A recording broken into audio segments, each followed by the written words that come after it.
Hello everyone, welcome back to Platinum Classes. तो दोस्तों, इस वीडियो में हम डिस्कस करेंगे क्लास 10th फिजिक्स का चैप्टर नंबर 10 और चैप्टर नंबर 11 का मोस्ट इंपॉर्टेंट एमसीक्यूज। यहाँ पर हम सारे एमसीक्यू रिड्यूस्ड सिलेबस के अकॉर्डिंग डिस्कस करेंगे, यानी जो चैप्टर्स जो टॉपिक्स आपको नहीं पढ़ने उनको छोड़ दिया गया है, और बाकी जो आपको टर्म 1 में आएगा, टर्म 1 स्पेशल ये एमसीक्यू आया है, इसमें सारे टर्म 1 से स्पेशली है। तो आप इसको अच्छे से देखिए, सारे कंसेप्ट को सीखिए। देखिए, साइंस में बहुत सारे एमसीक्यू बन सकते थे, कुछ क्वेश्चंस ऐसे होते हैं जो आप डायरेक्टली आंसर भी कर लेते हैं। तो यहाँ पर हम ऐसे क्वेश्चंस को ही चुने हैं जो कि बहुत ही ज़्यादा सेलेक्टिव हो, जो कि आने के चांसेस बहुत ज़्यादा हो। तो उन सारे क्वेश्चंस को दोस्तों यहाँ पे हम लोग डिस्कस करेंगे, जिनमें बहुत सारे कंसेप्ट छुपे हुए हैं। तो सारे कंसेप्ट को भी सीखते चलेंगे ताकि आप इजीली अच्छा से अच्छा स्कोर कर सके। तो चलिए अब एक एक करके क्वेश्चंस पे आते हैं, और जो कंसेप्ट होगा उन कंसेप्ट को भी हम अच्छे से सीखते चलते हैं। देखिए, सबसे पहला क्वेश्चन दिया गया है, which of the following statement is true. इनमें से कौन सा स्टेटमेंट बिल्कुल ट्रू है। तो कुछ आपको स्टेटमेंट दिया गया जिसमें बेसिकली आपको ध्यान देना है, फोकल लेंथ दिया हुआ है 0.25 मीटर सब में। अब पूछा जा रहा है कि क्या ये कन्वेक्स लेंस है, और अगर कन्वेक्स है तो 4 डायोप्टर होना चाहिए, फिर -4 डायोप्टर का पावर होना चाहिए। तो हम लोग क्या करेंगे, पावर का फॉर्मूला देखेंगे। तो पावर का फॉर्मूला क्या होता है, 1/4 फोकल लेंथ, 1/4 फोकल लेंथ होता है इन मीटर, याद रखिएगा। तो 2-3 कंसेप्ट समझ में आ गया होगा। पावर होता है 1/f इन मीटर, ठीक है। तो इसमें से किसका आंसर बिल्कुल सही होगा, तो ये ऑप्शन ए का आंसर बिल्कुल सही हो जाएगा। आप ऑप्शन ए को आप चेक कर सकते हैं, 1/4 अगर आप करिएगा इसको डिवाइड तो 0.25 मीटर आएगा, प्लस में आएगा, ठीक है। यहाँ प्लस है तो इसलिए प्लस में आंसर आएगा। तो राइट आंसर ए हो जाएगा। कुछ कंसेप्ट थे जो आपको अच्छे से समझ में आ गए होंगे। नेक्स्ट देखिए, magnification produced by a rear view mirror fitted vehicles. अब बताइए, जो गाड़ी होता है उसमें जो रियर व्यू का जो मिरर होता है, जो पीछे का देखने के लिए, वो मिरर किस तरह का होता है। तो ये जो मिरर होता है, ये आपका इसका जो मैग्निफिकेशन होता है वो <1 होता है। इसका मतलब क्या हो गया, देखिए मैग्निफिकेशन अगर 0 हो, इसका मतलब जो ऑब्जेक्ट है उसका साइज और जो इमेज है उस दोनों का साइज क्या होगा, बिल्कुल सेम होगा, ठीक है। जब मैग्निफिकेशन प्लस में रहेगा तो इसका मतलब जो इमेज है उसका साइज बढ़ जाएगा, ठीक है। उसी तरह से अगर मैग्निफिकेशन कम होगा तो इमेज का साइज छोटा हो जाएगा। तो जो रियर व्यू का जो हम लोग का मिरर होता है व्हीकल्स में, उसका काम क्या है, छोटा छोटा साइज करना। साइज छोटा होगा तभी तो हमको ज़्यादा दूर तक का दिखाई देगा। तो इसीलिए हम लोग उसका जो मैग्निफिकेशन होता है वो <1 होता है। मिरर कैसा होता है, ये मिरर होता है आपका कन्वेक्स मिरर। तो 2-3 बातें समझ में आ गई होगी। चलिए आगे का क्वेश्चन देखते हैं। Rays from sun converge at a point 15 centimetre in front of a concave mirror. तो एक कनकेव मिरर बना लीजिए, ड्राइंग बनाते रहिएगा तो जल्दी बनेगा। सन रेज है, यहाँ से आ रहा है 15 सेंटीमीटर पे जा रहा है, ठीक है। 15 सेंटीमीटर पे कन्वर्ज हो रहा है। Where should an object placed so that the size of image is equal to the size of object. अब पूछा जा रहा है कि देखिए, सन रेज जब भी मान के चलिए एक मिरर है, सन रेज इन्फानाइट से आता है, इन्फानाइट से जब कन्वर्ज हो रहा है, इसका मतलब ये इसका क्या हो गया, ये इसका फोकल लेंथ हो गया। तो f कितना हो गया दोस्तों, यहाँ पे f हो गया 15, ठीक है। अब पूछा जा रहा है कि किस जगह पर रखेंगे कि ये जो इमेज और ऑब्जेक्ट दोनों सेम साइज हो। तो आपको पता है एट सी पर जो बनता है, सी पर जब भी रखेंगे हम लोग, यानी कि 2f, सी को ही हम लोग क्या बोलते हैं, सी को ही बोलते हैं 2f। फोकल लेंथ को डबल कर दीजिए, ठीक है। तो यहाँ पर फोकल लेंथ को डबल करेंगे तो जो सी बनता है, यहाँ पे जो भी ऑब्जेक्ट होगा उसका जो इमेज होगा दोनों सेम साइज बनता है, ठीक है। सेम साइज सी पर बनता है। तो हमने क्या देखा, सी पर बनता है, तो सी का मतलब हो गया 2f। तो 2f का मतलब f का भी बताया आपको क्या हो गया, f 15 है तो 2f कितना हो जाएगा, टोटल हो जाएगा 30 centimetre in front of the mirror, ठीक है। कोई दिक्कत, यहाँ तक तो आपको समझ में आ गया होगा अच्छे से। आगे चलते हैं। A full length image of a distant tall building can definitely be seen by using। अब बोला जा रहा है बहुत बड़ा बिल्डिंग है, अब हम लोग कैसे इस पूरा बिल्डिंग को हम लोग देख सकते हैं, किस चीज़ से। तो यहाँ पे हम लोग कन्वेक्स मिरर से इसको पूरे कंप्लीटली देख सकते हैं। आपको बताए थे कि गाड़ी के पीछे क्या होता है, सॉरी गाड़ी में जो मिरर होता है पीछे देखने के लिए वो कन्वेक्स होता है, इसलिए होता है ताकि इमेज छोटा दिखे। तो ये बिल्डिंग इसमें आ जाएगा, आराम से छोटा छोटा दिखेगा। तो ये कन्वेक्स मिरर बिल्कुल राइट आंसर हो जाएगा। कंसेप्ट को समझते चलिए, क्वेश्चन बहुत आसानी से बनाइएगा, लेकिन आप कंसेप्ट पे ज़्यादा ध्यान दीजिए। क्वेश्चन कॉपी पेस्ट बिल्कुल नहीं होता है बोर्ड में। ये मत सोचिएगा कि जो क्वेश्चन बता रहे हैं ये बिल्कुल कॉपी पेस्ट हो जाएगा, कोई यूट्यूबर बोल रहा है तो वो गलत बोल रहा है। कॉपी पेस्ट नहीं होगा, कंसेप्ट कॉपी पेस्ट होगा, ठीक है। कंसेप्ट जो होता है वो कॉपी पेस्ट होता है, तो कंसेप्ट से रिलेटेड आपको क्वेश्चंस आएंगे। आगे देखिए, in torches search light and headlights of a vehicle bulb is placed. अब देखिए जो टॉर्च होता है, तो टॉर्च कुछ इस टाइप का होता है, यहाँ पे हम लोग बल्ब रखते हैं, ठीक है, ये आपका टॉर्च हो गया, यहाँ बल्ब हो गया। अब बोल रहा है यहाँ पे आपका लेंस रखा गया, ठीक है, या फिर आपका रिफ्लेक्टर इसको बोलते हैं, इसको रिफ्लेक्टर बोलते हैं, इसको लेंस।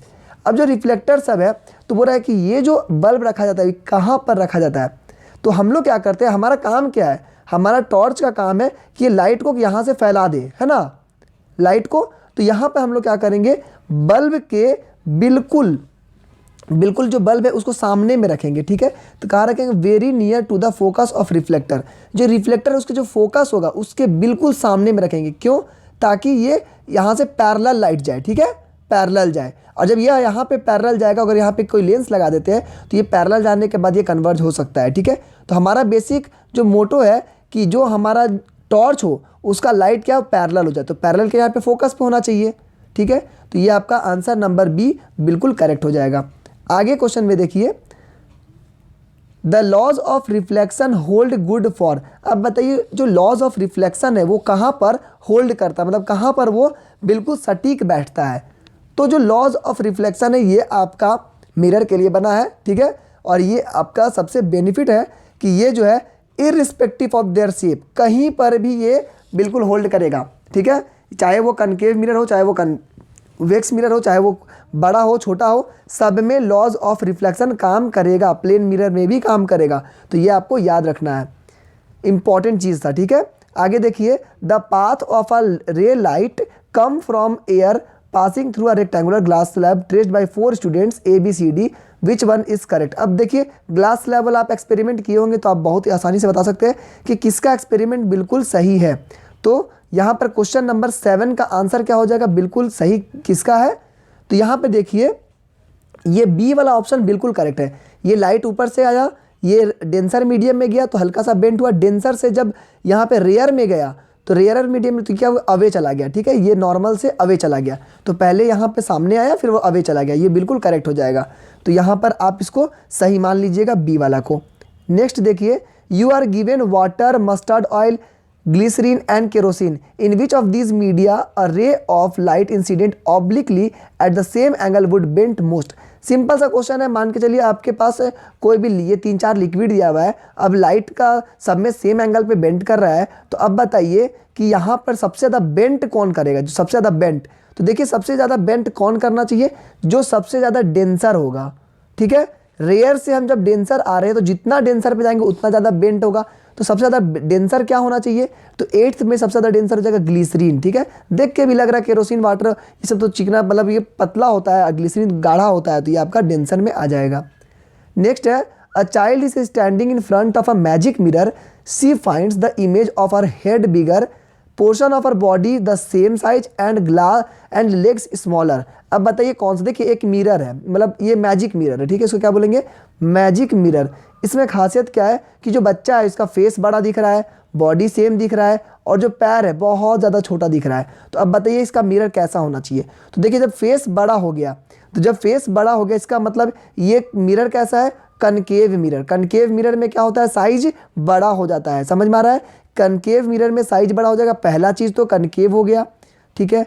उसके बाद उसका सेम बॉडी लग रहा है, इसका मतलब सेकेंड चीज़ क्या हो गया, प्लेन, और थर्ड में क्या हो जा रहा है, ये आपका छोटा हो जा रहा है, तो इसका मतलब कन्वेक्स मिरर। तो इसका कॉम्बिनेशन कहाँ पर है, तो 9th में हो जाएगा सी नंबर में, ठीक है, कनकेव में बड़ा होता है।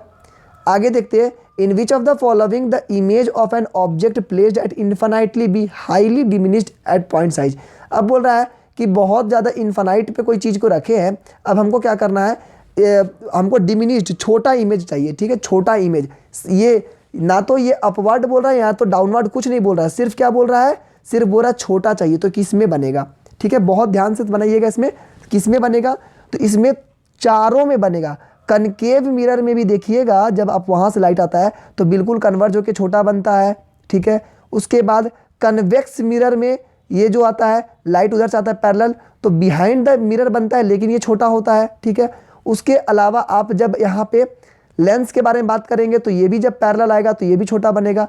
अगर आप ये कनकेव लेंस के बारे में बात करेंगे तो ये भी इस साइड बनता है इमेज, लेकिन ये भी छोटा बनता है, तो ओवरऑल चारों में छोटा बनता है, ठीक है, जब पैरेलल आता है। भले वो एक वर्चुअल होगा, एक रियल होगा, फिर सीधा होगा, उल्टा होगा, ठीक है, वो अलग बात है, लेकिन छोटा के बारे में पूछ रहा तो ये चारों में बनेगा। आगे देखिए, light travel fastest in, light सबसे स्पीड कहाँ चलता है?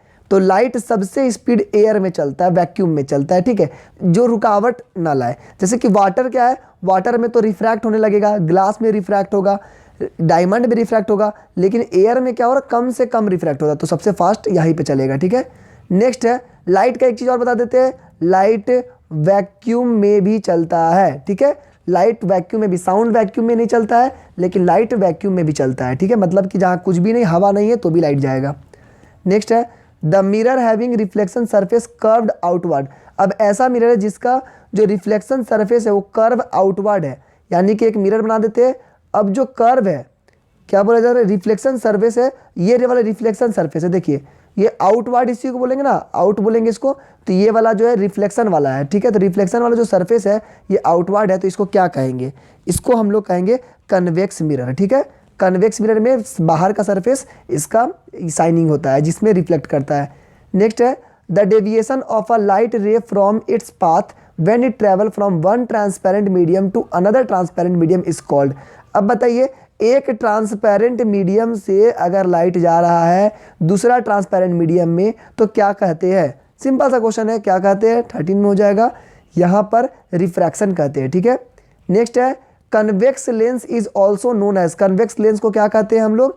Converging lens. कन्वर्जिंग क्यों कहते हैं? कन्वेक्स लेंस यहाँ पे लाइट आता है, कन्वर्ज होता है, सब बात समझ में आते जा रहा है, तो इसलिए कन्वर्जिंग भी कहते हैं। नेक्स्ट है, the image which is formed behind the mirror, mirror के पीछे बनने वाले इमेज को क्या कहते हैं? सिंपल क्वेश्चन है, वर्चुअल इमेज कहते हैं। वर्चुअल इमेज वो होता है जो पीछे बनता है, ठीक है, जिसको टच नहीं कर सकते, जो मेरे हाथ में नहीं बनेगा। रियल इमेज जो आपका सामने में बनता है, जो इमेज को आपको किसी स्क्रीन पर ले सकते हैं, ठीक है। अब है, which of the following mirror is used by dentist to examine small cavity. अब देखिए, डेंटिस्ट लोग कौन सा मिरर यूज करता है? अभी बताया कौन सा मिरर में साइज बड़ा दिखाता है, कौन सा मिरर में साइज बड़ा दिखाता है, अभी हम आपको बताए थे, तो आपको याद होना चाहिए, तो ये हो जाएगा कनकेव मिरर। देखिए पिछला क्वेश्चन में एक क्वेश्चन बताए थे कि कनकेव मिरर में साइज को बड़ा किया जाता है। नेक्स्ट है, an object at distance 30 centimetre from concave mirror gets it image same point, focal length बताना है। देखिए क्वेश्चन बहुत ध्यान से समझिएगा, हार्ड क्वेश्चन नहीं है।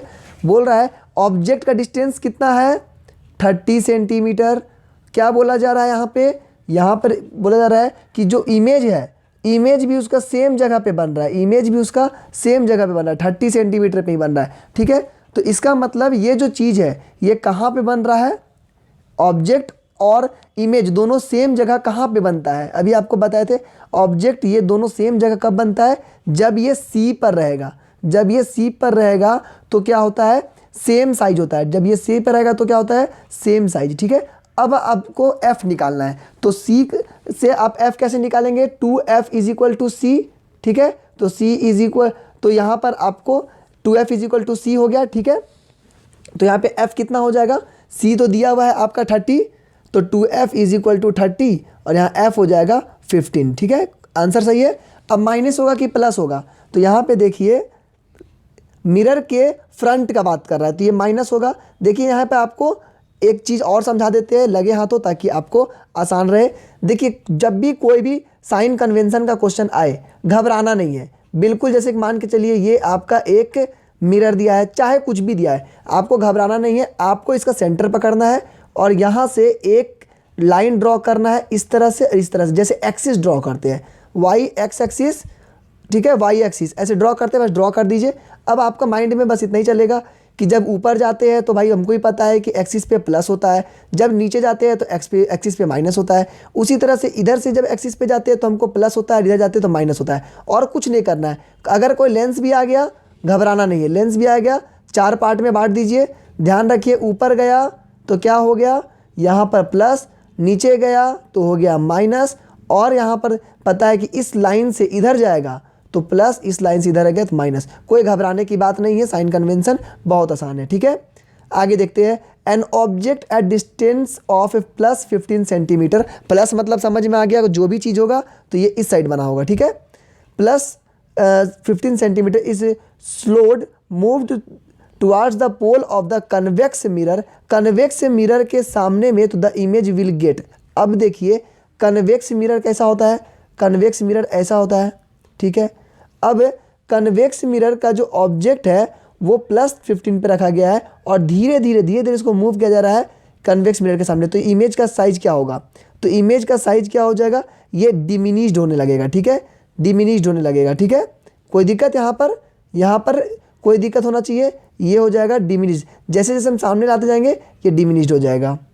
आगे देखिए, a concave mirror of radius 30 centimetre, अब कनकेव मिरर है तो कनकेव मिरर कैसा होता है, ये कनकेव मिरर ऐसा होता है, इसका रेडियस मतलब सी कितना हो गया, आर बोलिए चाहे सी बोलिए, ये हो जाएगा 30, ठीक है। उसके बाद बोला it's focal length in air water differ by, अब बोल रहा है इसका जो फोकल लेंथ है ये एयर और वाटर में कितना डिफरेंस होगा, ठीक है। बहुत अच्छा क्वेश्चन है, बिल्कुल मजेदार क्वेश्चन है। सबसे पहले तो फोकल लेंथ इसका कितना हो जाएगा, फोकल लेंथ हो जाएगा -15, ठीक है, 2f होता है। लेकिन अब पूछा जा रहा है कि वाटर और एयर में कितना डिफरेंस होगा, क्या होना चाहिए, 0, क्या होना चाहिए, 0। पूछेंगे कैसे, इसलिए फोकल लेंथ का कोई वाटर और एयर से मतलब नहीं है, उसका तो सिंपल सा फॉर्मूला है 2f = c, ठीक है। तो उसको तो वाटर और एयर से तो कोई मतलब ही नहीं है, तो कहीं भी रखिए फोकल लेंथ सेम होगा, 0 हो जाएगा, ठीक है, कोई डिफरेंस नहीं होगा। A concave mirror of focal length 20 centimetre forms having twice the size of image, ठीक है, sorry twice the size of object, जो इसका इमेज बनता है वो ट्वाइस बनता है, ठीक है। For a virtual position of object the position of object will be. अब देखिए बहुत ध्यान से कोई क्वेश्चन को करिएगा, जब भी आए सबसे पहले एक एक करके टर्म लिखते जाइएगा। जैसे यहाँ पे क्या लिखा हुआ है, ट्वाइस बनता है, तो मिरर का जो होता है आपका, मिरर का मैग्नीफिकेशन क्या होता है, -v/u होता है, ठीक है, -v/u होता है। तो इसका मतलब क्या, इसी का तो +2 बोला, ट्वाइस बनता है, ठीक है। वर्चुअल बोल रहा है इसीलिए हम +2 लगा दिए, समझ में आ रहा है, वर्चुअल में उस साइड बन रहा है इमेज तो +2 लगा दिए। अब क्या बोल रहा है, तो यहाँ से हम क्या लिख सकते हैं, v = -2u लिख सकते हैं, u को यहाँ भेज दिए, माइनस को भी इधर भेज दिए, तो क्या हो जाएगा v = -2u। अब हमको लेंस, ये मिरर का फॉर्मूला पता है, मिरर का फॉर्मूला पता है। अब इसमें क्या करेंगे, -2u को डाल देंगे, देख लीजिए यहाँ पे हम करके दिखाए हैं, -2u को डाल देंगे, यहाँ से पहले m से -2u निकालो, यहाँ पे डाल करके सॉल्व किए तो इजीली -10 आंसर आ गया, ठीक है, समझने में कोई दिक्कत नहीं। तो यहाँ पे -10 आंसर आया, तो आप क्या लिखिएगा कि 10 सेंटीमीटर के डिस्टेंस पर है, 10 सेंटीमीटर के डिस्टेंस पर है, ठीक है, कोई दिक्कत नहीं होगा। आगे देखते हैं, as light travel from rare to denser medium. अब बताइए रेयर से डेंसर मीडियम पे जा रहा है, रेयर से डेंसर मीडियम पे जा रहा है, तो उसका जो स्पीड है वो क्या होगा, स्पीड है वो क्या होगा बताइए, तो या वेलोसिटी उसका क्या हो जाएगा। तो यहाँ पर जो उसका वेलोसिटी है वो भी तो डिक्रीज़ करेगा और साथ ही साथ उसका वेवलेंथ भी डिक्रीज़ कर जाएगा, ठीक है, वेवलेंथ और वेलोसिटी दोनों। एक बात समझिए, कोई चीज़ खाली में जा रहा है, जैसे कि लाइट है वो बिल्कुल हवा में जा रहा है, खाली में कोई रुकावट नहीं है। अब क्या हो जा रहा है, यहाँ पर डेंसर मीडियम है, बहुत ज़्यादा इसमें क्या बोलते हैं, डेंस चीज़ है, तो क्या जब इसको लाइट रोकेगा तो बेंट होगा, तो इसको स्पीड स्लो कर देगा, स्पीड स्लो करेगा तो इसका वेवलेंथ भी स्लो हो जाएगा, ठीक है, ठीक है, यहाँ पे कोई दिक्कत होना चाहिए, तो ये आपको याद रखना है, दोनों चीज़ स्लो हो जाएगा। आगे, the angle of incidence I, angle of reflection are in the transparent glass slab when I is, अब बता रहा है कि इक्वल आई = आर कब होगा, आई = आर कब होगा, कौन से पोजीशन पे होगा, ठीक है, आई = आर। तो ये आपका होता है, ध्यान रखिएगा, ये आपका होता है 0 डिग्री पर। देखिए ग्लास स्लैब है आपका, ये नॉर्मल है, ठीक है, इसको नॉर्मल बोलते हैं, यहाँ से कोई लाइट भेज रहे हैं तो ये वाला ना एंगल होता है। तो जब हम इस नॉर्मल पे लाइट बिल्कुल ऊपर से डाल देंगे तो एंगल ऑफ इंसिडेंस क्या हो जाएगा, 0। जब आई 0 है तो ये सीधा लाइट ऐसे ही पार हो जाएगा, तो आर भी 0 हो जाएगा, ठीक है। तो ये कंडीशन कब सेटिस्फाई होगा, 0 डिग्री पर। इंपॉर्टेंट क्वेश्चन है, कल के एग्जामिनेशन में आने का चांसेस बहुत ज़्यादा है। Focal length of a concave mirror क्या होगा, focal length of concave mirror ऐसा, फोकल लेंथ किधर होना चाहिए, लेफ्ट या राइट, लेफ्ट या राइट, क्या होगा, ये हो जाएगा नेगेटिव, ठीक है। In order to calculate the power of a lens we need focal length in. अभी आपको बताए पावर का फॉर्मूला क्या होता है, 1/f। एफ क्या रहना चाहिए, मीटर में रहना चाहिए, कोई दिक्कत, एफ मीटर में रहना चाहिए। तो 24 का जो आंसर हो जाएगा मीटर हो जाएगा, ठीक है। आगे देखिए, N angle of refraction can not exceed 90 degree. अब बताइए क्या angle of refraction 90 degree cross कर सकता है? बिल्कुल क्रॉस नहीं कर सकता है, ठीक है, बिल्कुल क्रॉस नहीं कर सकता। देखिए मान चलिए ग्लास स्लैब है, अब ये हम लोग कितना भी करेंगे तो आप ऐसे भेजिएगा, और झुकाएंगे तो इतना भेजेंगे, तो ये झुकेगा, ऐसे जाएगा, इधर जाएगा, ठीक है। तो क्या ये किसी भी हालत में इसको क्रॉस कर सकता है? इसको तो क्रॉस नहीं कर सकता है। समझ में आ रहा है ना? जैसे कि ये ग्लास स्लैब है, तो आप जब कितना भी झुका करके भेजेंगे तो ये ऐसे आएगा और ऐसे चला जाएगा, ठीक है। आपको पूरा इसको 90 डिग्री का मतलब क्या हो गया, आपको इसके अंदर घुस जाना पड़ेगा, ठीक है। तो वो दूसरा कंडीशन हो जाएगा टोटल इंटरनल रिफ्लेक्शन का, ठीक है, TIR वाला कंडीशन हो जाएगा, तो वो अलग है। रिफ्रैक्शन कभी भी 90 डिग्री सक्सेस मतलब ये नहीं कर पाता है, ठीक है, कोई दिक्कत। आगे है twinkling of star is due to atmospheric. अब देखिए ट्विंकलिंग ऑफ स्टार किस लिए होता है, तो जो स्टार जो आपको टिमटिमाता हुआ दिखता है वो किस लिए होता है, refraction of light by different layer of refractive indexes. देखिए यहाँ पे स्टार है और यहाँ पे आपका बहुत सारा लेयर है एटमॉस्फेयर का, ठीक है, सबका लेयर का डेंसिटी अलग अलग होगा, तो जो लाइट आ रहा है अलग अलग डेंसिटी में ऐसे झुकते झुकते आ रहा है, ठीक है। तो झुकते झुकते आ रहा है, तो फिर जब यहाँ पे जब इसका जो डेंसिटी चेंज होगा तो फिर लाइट आपका ऐसे झुकेगा, तो हवा है तो हमेशा डेंसिटी चेंज होते रहेगा, इसीलिए टिमटिमाता हुआ दिखता है। तो क्या लिखेंगे, refraction of light by different layer of varying refractive indexes, ठीक है। नेक्स्ट है the clear sky appears blue because. अब आपको जो आसमान है वो ब्लू क्यों दिखता है? ब्लू इसलिए दिखता है क्योंकि वहाँ पे वायलेट और जो ब्लू कलर है वो स्कैटर्ड हो जाता है बाय अदर एटमॉस्फेयर। देखिए वायलेट जो विबग्योर कलर है, विबग्योर कलर है, इसमें सबसे ज़्यादा वेवलेंथ किसका है, आर का, सबसे कम वेवलेंथ किसका है, वायलेट का। तो ये क्या होता है, ये जो कलर होता है ये यहाँ पर क्या बोलते हैं, स्कैटर हो जाता है। ये क्या हो जाता है, स्कैटर हो जाता है, और स्कैटर होने की वजह से ब्लू ब्लू दिखता है, ठीक है। रेड नहीं हो पाता क्योंकि रेड का वेवलेंथ ज़्यादा होता है। तो सबसे कम किसका होता है, वायलेट का, तो इसलिए वायलेट और ब्लू कलर ज़्यादा स्प्रेड कर जाता है। नेक्स्ट है विच ऑफ द फॉलोइंग क्या statement is correct regarding the propagation of light of different colour white light.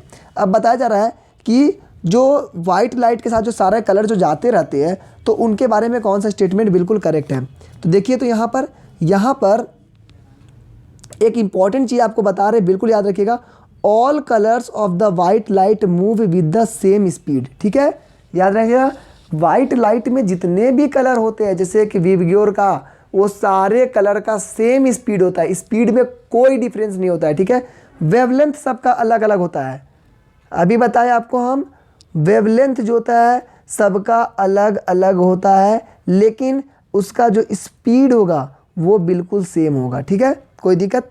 यहाँ पर वेवलेंथ अलग होगा, स्पीड सेम होगा, तो ये सी ऑप्शन बिल्कुल करेक्ट होगा। The danger signals installed at the top of the tall building are red in colour.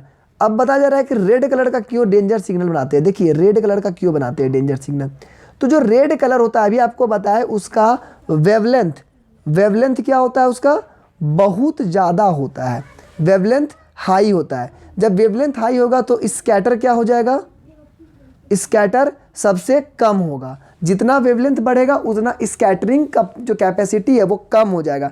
इस वजह से रेड कलर आपको डायरेक्टली विजिबल होगा, ठीक है, डायरेक्टली रेड कलर आपको विजिबल होगा, बहुत दूर से विजिबल होगा, तो ये आपको याद रखना है, ठीक है। तो स्कैटर द लिस्ट सबसे कम होता है बाई स्मोक और फॉग, बहुत कोई भी कंडीशन में रेड कलर बहुत कम स्कैटर होता है। आगे देखिए which of the following phenomena contributes significantly to the reddish appearance of the sun at the sunrise. अब बताइए सनराइज और सनसेट के समय रेड कलर क्यों दिखता है। अभी आपको बताया रेड कलर का वेवलेंथ सबसे ज़्यादा, बस रट लीजिए यही चीज़ लिखना है, वेवलेंथ सबसे ज़्यादा, वो तो MCQ है लेकिन आपको बस जो रीज़न है यही होना चाहिए, वेवलेंथ सबसे ज़्यादा। जब वेवलेंथ ज़्यादा है तो स्कैटरिंग क्या हो जाएगा, ये आपका सबसे कम होगा, इस वजह से रेड कलर आपको सुबह सुबह दिखता है।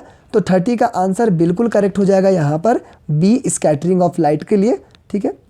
नेक्स्ट है in the following diagram the path of a ray of light passing through a glass prism is shown. अब बताइए इनमें से कि ये जो बच्चा बनाया है, कोई आप ही में से कोई बनाया होगा, इसमें से बताइए कि कौन सा फिगर बिल्कुल सही है, कौन सा जो मार्किंग है बिल्कुल सही है। ध्यान दीजिए कौन सा मार्किंग बिल्कुल सही है। ठीक है, तो एक एक करके देखते हैं। सबसे पहला पूछ रहा है एंगल ऑफ इंसिडेंस। तो एंगल ऑफ इंसिडेंस यहाँ पर कहाँ पर है, एंगल ऑफ इंसिडेंस कहाँ पर है इस क्वेश्चन में? देखिए क्वेश्चन नंबर 31 चल रहा है अभी हम लोग का। इसमें एंगल ऑफ इंसिडेंस क्या है? तो एंगल ऑफ इंसिडेंस आपका हो जाएगा यहाँ पर y, ये वाला, तो यहाँ पे लिख देंगे y। उसके बाद है एंगल ऑफ इमरजेंस, तो एंगल ऑफ इमरजेंस हो जाएगा आपका यहाँ पर q। ठीक है, ये वाला, तो एंगल ऑफ q हो गया। उसके बाद बोला जा रहा है डेविएशन, एंगल ऑफ डेविएशन कहाँ पे? p है, तो यहाँ पे p, तो वाई क्यू पी, तो वाई क्यू पी बिल्कुल राइट आंसर हो जाएगा। डी आंसर बिल्कुल सही हो जाएगा। ठीक है, समझ में आ गया होगा, कंसेप्ट एकदम बिल्कुल समझते चलिए। After tracing the path of a ray of light through a glass prism a student marked the angle of incident, angle of refraction, emergence and then angle of D. अब बताना है करेक्टली मार्क कौन सा है। फिर से वही question पूछा जा रहा है, तो सिंपल सा इसका आंसर होना चाहिए। करेक्टली मार्क क्या हो जाना चाहिए इसका हो जाएगा आई वाला बिल्कुल सही है। उसके बाद ई वाला जो है वो भी बिल्कुल, मतलब कि इमरजेंस का एंगल बिल्कुल सही है। ये आर यहाँ नहीं होना चाहिए, यहाँ पे डेविएशन का एंगल होना चाहिए। तो कौन सा है बिल्कुल करेक्ट हो जाएगा? बी नंबर जो है आपका बिल्कुल करेक्ट हो जाएगा। ठीक है, बिल्कुल आई और इमरजेंस का एंगल बिल्कुल सही है। The splitting of white light into component is called. देखिए ग्लास प्रिज्म से जब वाइट लाइट जाता है अलग अलग कंपोनेंट में बढ़ जाता है, उसे क्या कहते हैं? तो उसे हम लोग कहते हैं डिस्पर्सन। ठीक है, next reason behind advance sunrise and delayed sunset. Advance sunrise और डिलेड सनसेट किस लिए होता है? इसका आंसर सबसे पहले देखिए एटमॉस्फेरिक रिफ्रैक्शन। क्यों होता है उसको जल्दी से समझ लीजिए। यहाँ पे मान के चलिए कोई लड़का खड़ा है, यहाँ पे सन है, ठीक है, सन नीचे है, ठीक है, लेयर से नीचे है, उस लड़का को बस यहीं तक देख सकता है। लेकिन यहाँ पे बहुत सारा लेयर होता है, तो लाइट क्या होता है, ट्रैवल करते करते करते करते लड़का के पास पहुँच गया, तो उसे क्या लगेगा कि जो सन है वो यहाँ पर है। ठीक है, लास्ट मोमेंट पे जो लाइट जिस डायरेक्शन में आएगा उसे सन उसी डायरेक्शन में दिखेगा, इसलिए एडवांस्ड कहलाता है। ठीक है, तो ये किस वजह से लाइट बेंट होते हुए जा रहा है? एटमॉस्फेरिक रिफ्रैक्शन की वजह से। उसी तरह से डिलेड सनसेट भी इसी का रीज़न हो जाएगा। नेक्स्ट है in an experiment to trace the path of a ray of light through a glass prism for different value of angle of incidence a student would find that emergent ray. Emergent ray के बारे में पूछा जा रहा है, क्या होगा? देखिए ग्लास प्रिज्म के बारे में पूछ रहा है। ठीक है, तो ग्लास प्रिज्म में ऐसे जाता है, इधर जाता है, उसके बाद नीचे चला जाता है। ठीक है, शिबू सोरेन का तीर बना लीजिएगा, तीर बनाना बहुत ज़रूरी है। तो 35 का क्या होना चाहिए राइट आंसर? इसका हो जाएगा bends at an angle of direction incident ray. जैसे कि प्रिज्म में ध्यान दीजिएगा, प्रिज्म में जब भी आपको ड्राइंग देखने को मिले, अगर ऐसे गया है इधर जाएगा, नेक्स्ट ये इसी के तरफ झुकेगा, ऊपर नहीं झुकेगा। ठीक है, याद रखिएगा। प्रिज्म अगर उल्टा भी दिया है तो ये ऐसे आएगा, इधर गया और ऊपर जैसे इधर से आया सेम उसी डायरेक्शन में झुकेगा। तो bends at an angle to the direction of the incident ray. कोई गलत?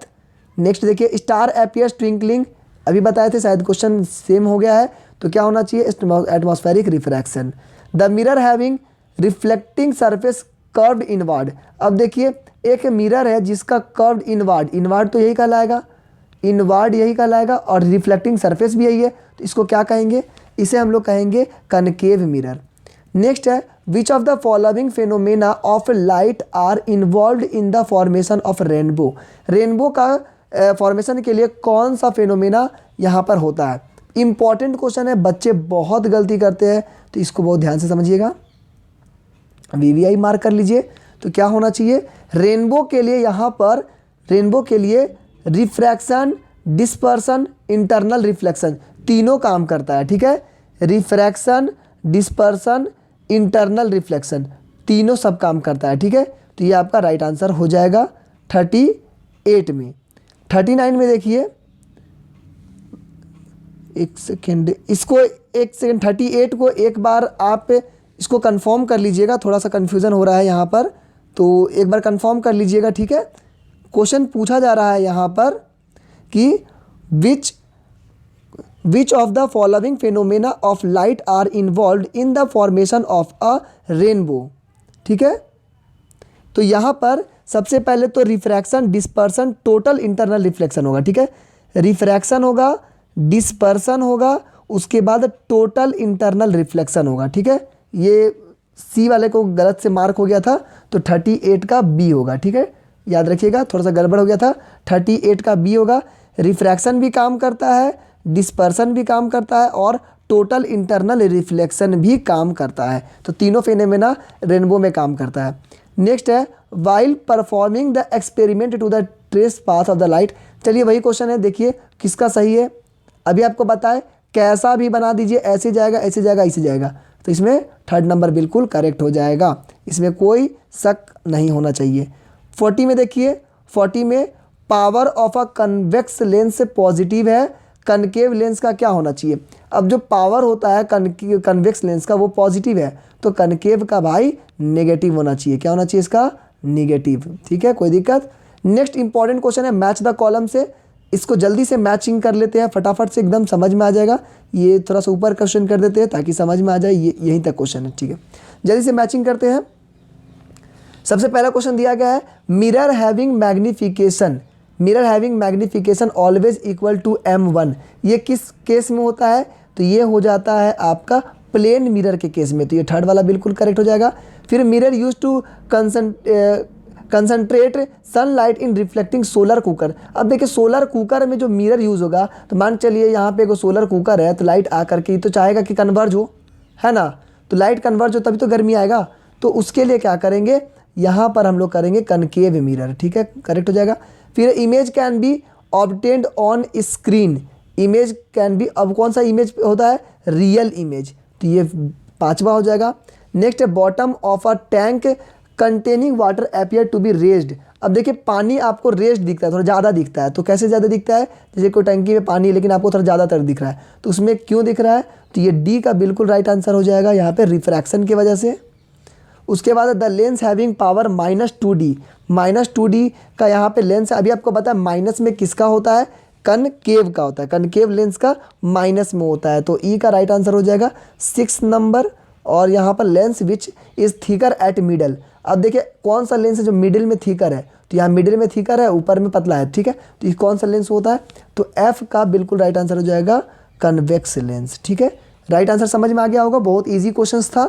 देखिए यहाँ पर जो भी क्वेश्चंस मैं करवा रहा हूँ कंसेप्चुअल क्वेश्चंस बता रहे हैं, जिसमें कंसेप्ट छुपा है। बहुत कुछ सीखने को मिला होगा, मुझे उम्मीद है, और आपको ये वीडियो भी पसंद आया होगा। तो दोस्तों इसके साथ मैं आपको एक क्वेश्चन और छूट गया था, G number, mirror use to rear view. अच्छा, रियर व्यू के लिए कौन सा मिरर यूज़ होता है? तो ये तो कन्वेक्स लेंस होगा, ये बिल्कुल करेक्ट हो जाएगा, ठीक है। उसके बाद यहाँ पे मैं आपको एक होमवर्क का क्वेश्चन दे रहा हूँ, शायद ये सिलेबस में नहीं है, फिर भी जानकारी के लिए आपको रहना चाहिए। लिस्ट और फार, सबसे कम और सबसे ज़्यादा दूर का जो डिस्टेंस होता है, हम कितना अपनी नॉर्मल आँख से देख सकते हैं, इसका होमवर्क आप अपने क्वेश्चन को खोज करके आंसर बनाइए और आप हमको कमेंट में जरूर बताइए कि सबसे कम हमारी नॉर्मल आँख से कितना देख सकते हैं, सबसे ज़्यादा कितना देख सकते हैं। ये क्वेश्चन शायद सिलेबस में नहीं, लेकिन फिर भी आपको अच्छा लगा क्वेश्चन, तो आपको ये क्वेश्चन दे दिए। दोस्तों उम्मीद करते हैं कि वीडियो पसंद आया होगा, और हम कोशिश करते हैं कि हमारा जो मेन थीम है लर्न सिंपल लर्न ईजी, जितना ईजी हो सके उतना ईजी में समझाने की कोशिश करते हैं, ताकि आप कम समय में अच्छा से अच्छा नॉलेज गेन कर पाए। वीडियो पसंद आया होगा तो सब्सक्राइब करके दोस्तों लाइक करिए, कमेंट करिए, ताकि मुझे मोटिवेशन मिलेगी इसी तरह के और भी बेहतरीन वीडियो बनाने के लिए। आज के इस वीडियो में दोस्तों इतना ही। Thank you and have a nice day.